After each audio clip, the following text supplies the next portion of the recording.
Hey guys, welcome back to another video, and today I wanted to talk about what makes a bad video review. Now, this is really meant specifically for skateboard gear reviews, but if you're coming from outside the world of skating, I find that this still applies to other hobbies like makeup, automobiles, that sort of thing, because in a general sense, it's all about just gear reviews. Now, I'm not going to be pointing out any specific channels or specific examples because that would probably just lead into some weird drama that I don't want to be a part of, but I know you have seen these type of examples that I am going to talk about. I don't really need to cite them because they're really easy to find, and I'm sure that when I talk about a certain point, something is automatically going to come into your head about your past viewing experience. Now, the first obvious point is that if a video is sponsored, I find it to be very untrustworthy. So let's say someone makes a video review of Spitfire or Ritka, but that video is sponsored by Spitfire or Ritka, and I can't find that video to be trustworthy because it's very biased to show very good things about that product, simply because that product is sponsoring that video. Now, when someone gets a sponsorship, they have to make the video and then get it approved by that sponsor. And then no brand in the right sense is going to approve a video that says a lot of bad stuff about the products, like a lot of negatives that outweigh the positives. Now, that doesn't mean the product is going to be bad alone, but it's not going to be an honest review. So that's definitely something to be on the lookout for. And you'll notice that in my video descriptions, I specifically state that my videos are not sponsored by the brand or distribution or whatever that makes products that I'm reviewing. And to me, that's extremely important, just to show that I don't have any bias for this brand. What I'm reviewing is my honest opinion and experiences. And I'm not being paid by anyone to say good things about the product, and I'm not being held back on saying bad things because of some sponsor thing. And then when watching other review videos, you want to definitely keep an eye out to see if anywhere they say that the video is sponsored or it's an ad or whatnot, because at least in the USA, legally you need to disclose if the video or whatever you're making is an ad or a sponsor. Some people don't do that just because they want to hide the fact that it's sponsored or whatever. Anyways, I'm kind of getting off a tangent there, but in a basic sense, if it's sponsored, that video is sponsored by the product that's being reviewed, it's untrustworthy because of bias. So number 2 would be reviews from shops. Now, this is kind of where I might get people mad because I'm not saying that skate shops are untrustworthy, but I do find that YouTube videos from shops tend to have some sort of bias because they do need to sell that product. And if you're going to push a product, you need to say the good things about it rather than all the bad things, or else you can't sell that product. I find shops are way more trustworthy and way more honest in person rather than online. I remember when I went to my local skate shop and I wanted thunder bushings, the guy behind the counter immediately told me that the white thunder bushings, the ones that aren't all clear, are way better than the transparent yellow bushings. And we had a really nice conversation about my experiences, and I found that what he was telling me also matched my experiences, and that was really nice. You know, he had a lot to lose. Well, not a lot to lose, but he could have lost that sale if he was like totally honest, and he was. Now, if he was just like, yeah, you know, they're all the same, I might be walking out with a product that just didn't end up well, but I really appreciated his honesty and I got what I was looking for. And I really like it when the shops are just honest like that with the products that they stock, and they try to match what you need specifically. Now, with the YouTube videos, I don't know, I've seen some parts where the shops, it's not really a review. They don't really say much like bad things about it. But honestly, I just find that like any product, no matter how good it is going to have some sort of downside. So it kind of relates back to the first point I made, where it does feel untrustworthy because of the bias that they need to sell that stuff. So they need to say good things about it and make sure that good stuff outweighs the negative. I do find that some channels like Tactics, like their shoe reviews, like really skate them, like when they skate the shoes and show them like after like a couple weeks or so, those I feel are trustworthy because they show the product at the beginning and they show the product at the end of their life cycle or their lifespan. And whoever's like reviewing in that video does say negative stuff about that shoe. And I really appreciate the honesty of that. Even though they need to sell that product, they aren't afraid of showing the negative aspects of that shoe. So yeah, to sum it up, I would say if you're looking to get a review, like an opinion from a skate shop, definitely do it in person rather than find it on YouTube. Just because in my personal experience, I find that their opinions at the skate shop are way more honest than ones you will find on YouTube. The third point I want to make is like when people say, oh, the pros skate it, so it must be good.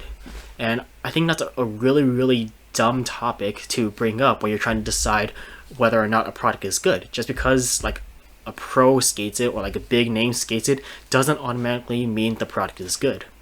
So let's take Nike for an example. They have a huge team, they have a lot of people on their team, a lot of big names, and I just find that the shoes really suck. Now this doesn't mean that just because it doesn't work out for me, it won't work out for you. But I'm just saying in my personal experience, when I've skated Nike, they just did not feel good. I feel like they're overpriced, very thin. Maybe I'll revisit them in the future, but that's my opinions on Nike for now. Now, if I was going off the point where it's like Nike is good because Grant Taylor skates for them, because I shot skates for them, that's not an honest review. That's just a pro backing up a brand, but that does not automatically mean the brand is good.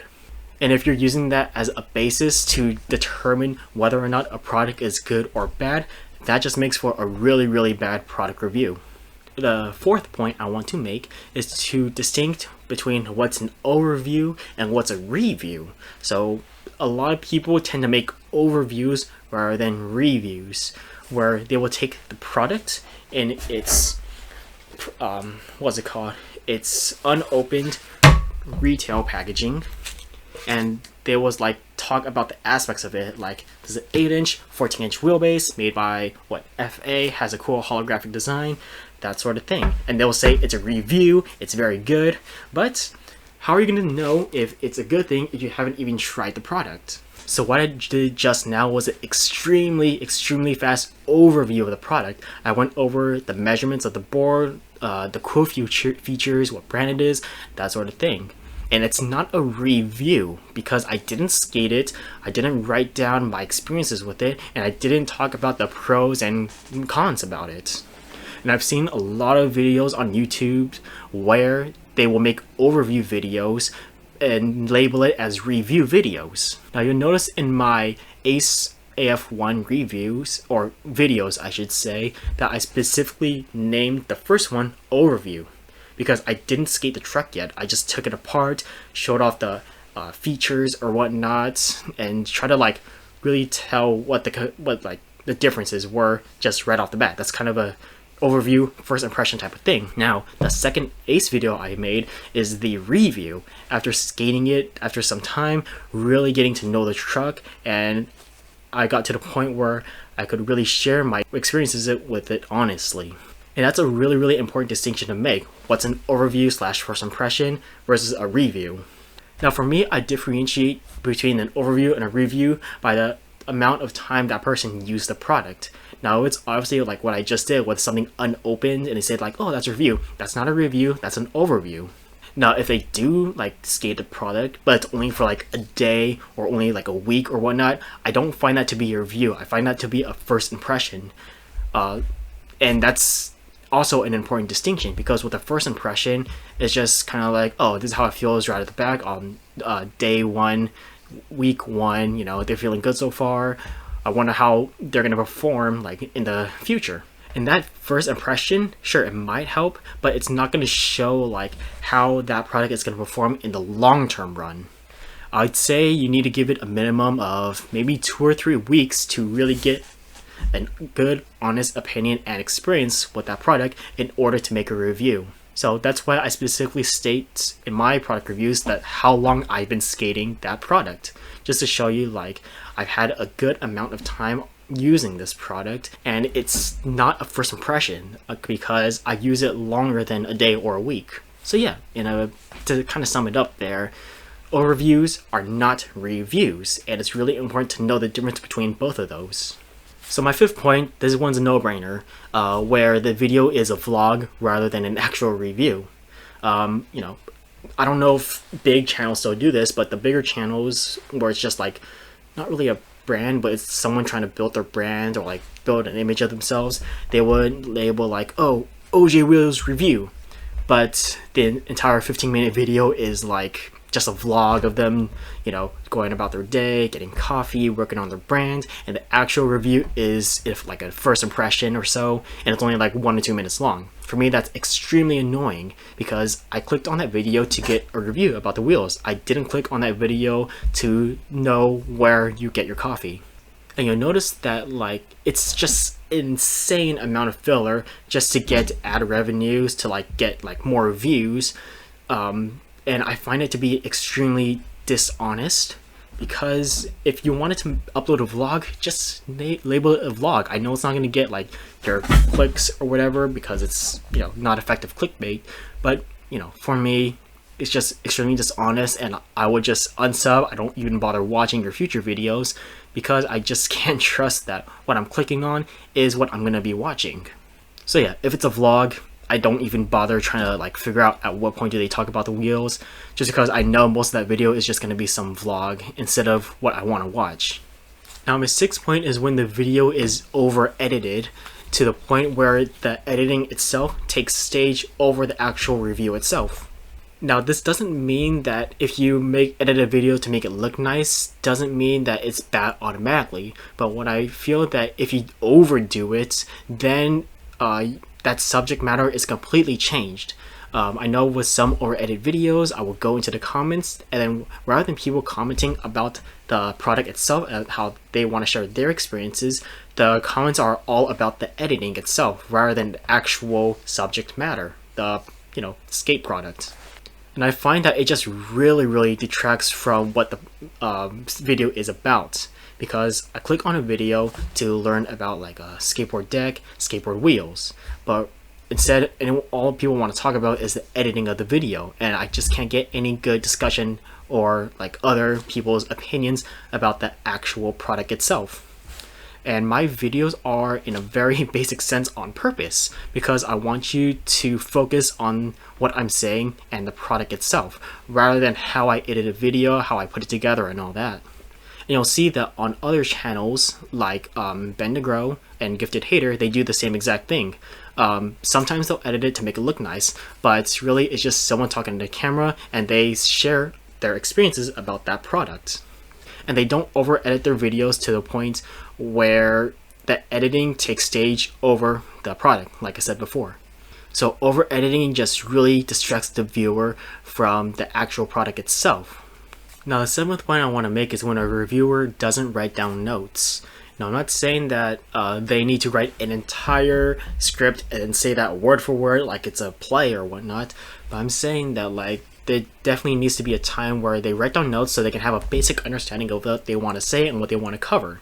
And I'm actually doing that right now. On this side of the camera is my computer, and on the page I have my notes open. And you can obviously see me in my videos from time to time looking this direction, because that's where my notes are.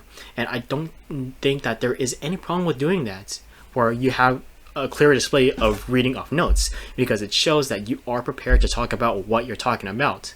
And this isn't like a public speech at a conference or whatever. It's just an at-home YouTube video. And it's a really nice way to show that you are prepared, you've written down a bunch of stuff that you want to talk about, and it's in an organized fashion. Now I've seen videos on YouTube where they want to review something, but they didn't write anything down. It's all improv, and it's just kind of like, yeah, so today we're going to be reviewing these wheels, and yeah, they're pretty good, bro. I don't know why people don't skate these, but they're good. And for me, that just shows that you're extremely unprepared to talk about the wheels. There is no shame in writing down what you want to talk about in a very basic sense. And when someone doesn't write something down, it just ends up making a lot of filler in the video, where they're just repeating what they're saying over and over again, and they're not really know what they're talking about, and repeating the same thing over and over again, and they're saying this thing's good, this thing's good, and they just keep repeating over and over, like I just did. But yeah, write down your stuff, you know, be organized. So number 8, I would say it's how the reviewer favors how they talk instead of what they talk about. So you'll see how on some reviewers they have really big personalities. They really know how to say what they want to say, but they tend to use that to push their videos and their products or whatever, and they don't really say too much about the product itself. So it becomes something about showing the personality, and these are good. We're gonna review these today. I didn't even open them, but they're good. Buy them. Rather than someone like me, where I don't exactly have like a very outgoing giant personality. I just talking to a camera, trying to get my honest reviews, and that allows me to focus on the actual product itself. I want to deliver this information to you in a good, very clear way, rather than the example I just showed you. But honestly, if you have that big personality thing or whatnot, it doesn't automatically mean it's a bad thing, but I would find a way to balance it out where you can show off that personality and you can feel confident in what you're trying to deliver, but also deliver what you want to review in a good, honest way. So for instance, today we're going to talk about the Bones STF wheels, and I honestly think they're great. I haven't seen people talk about them, but we're going to take a look at them and see if they're good or not. Something like that. So number 9, I honestly think that if you're a new skater and you're trying to make a review video, it's just automatically unreliable. And I'm sorry if you take offense into that some way, but that's just an honest opinion. Just because you haven't been skating long enough and haven't had a lot of experience with different gear to really know what you're talking about. So for instance, if I just been skating for a month and I skate these and I'm all like, yeah, they're good, they roll and stuff, that's not a good review. What about the width? What about the durometer compared to Spitfire? What about the slide? What about the grip?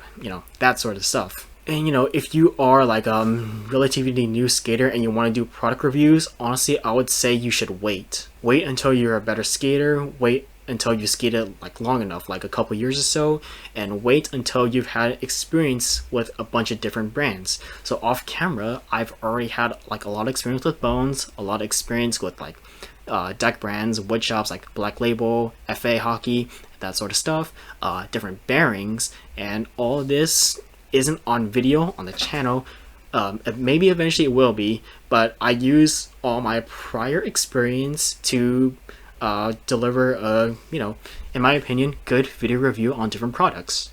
And I do believe that, well, I know what I'm talking about. I don't know how to say that in a different wording, but I do believe that I deliver more than just, yeah, it's good, it rolls, buy it.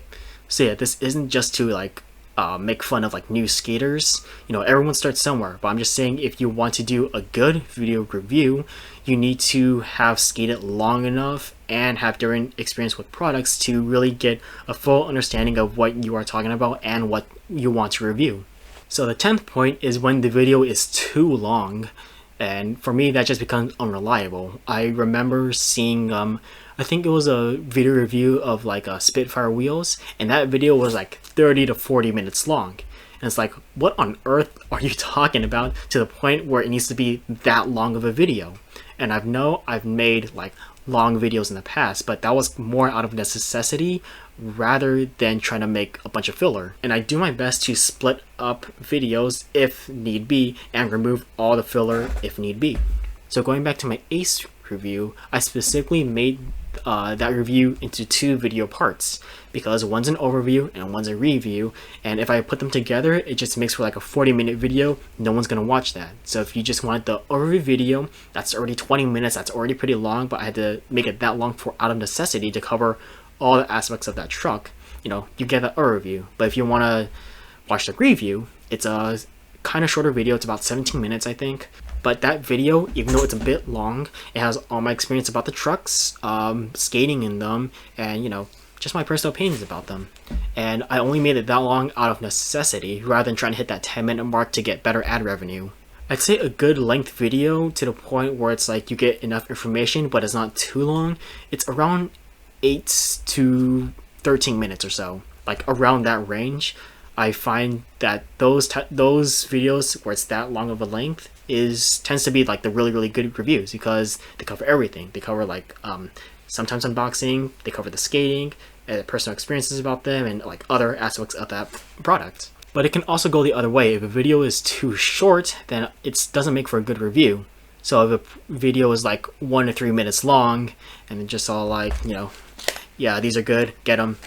Again, that's not a good review video because there's not enough information to really have an honest review about that product.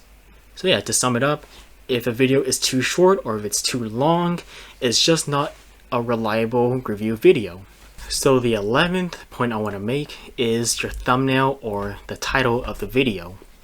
Now I find that the clickbait thumbnails, they're kind of whatever. Everyone does them, the whole, excited face, like, and then the whole arrows and the whole pointing, that sort of thing. Okay, I kind of get that because you need like some flashy way to like make people click onto your videos.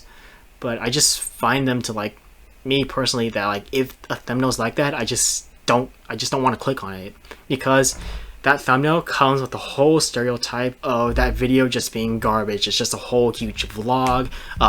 People don't want to like really give an honest opinion. It's probably sponsored. It probably like follows all the points that I reviewed previously. And for me, I just am not into that sort of content. And that goes the same with the title.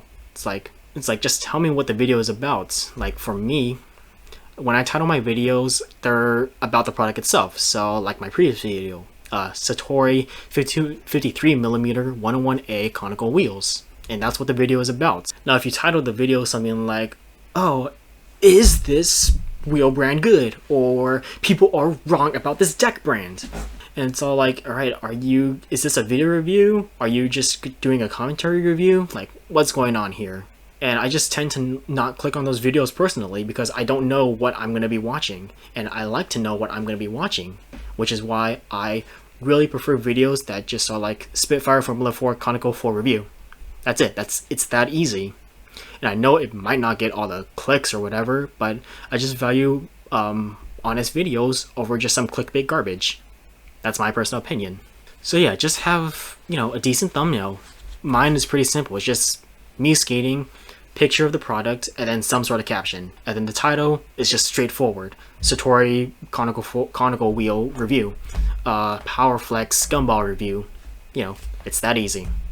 So those have been all my points of what I believe makes a bad video review. This isn't to call out anyone specifically, and you'll notice how I didn't name any of these channels that are guilty of this because I don't want to get into the whole drama side of YouTube. I think that's just really stupid. If you feel like that your content does fall into one of these categories, maybe it's time to change things up. Now, if you are someone who wants to start getting into video reviews, like making your own channel or whatnot, I fully support that.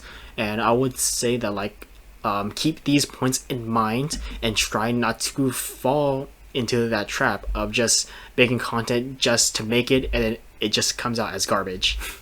Now, if you're just someone who wants to know about the subject matter, like you're not trying to make a channel or anything, you just want to know what makes a good or bad review video, I hope this has helped. And this is a list of me from my experiences of being a content creator, as well as watching these sorts of videos whenever I want to like explore a new brand or whatnot.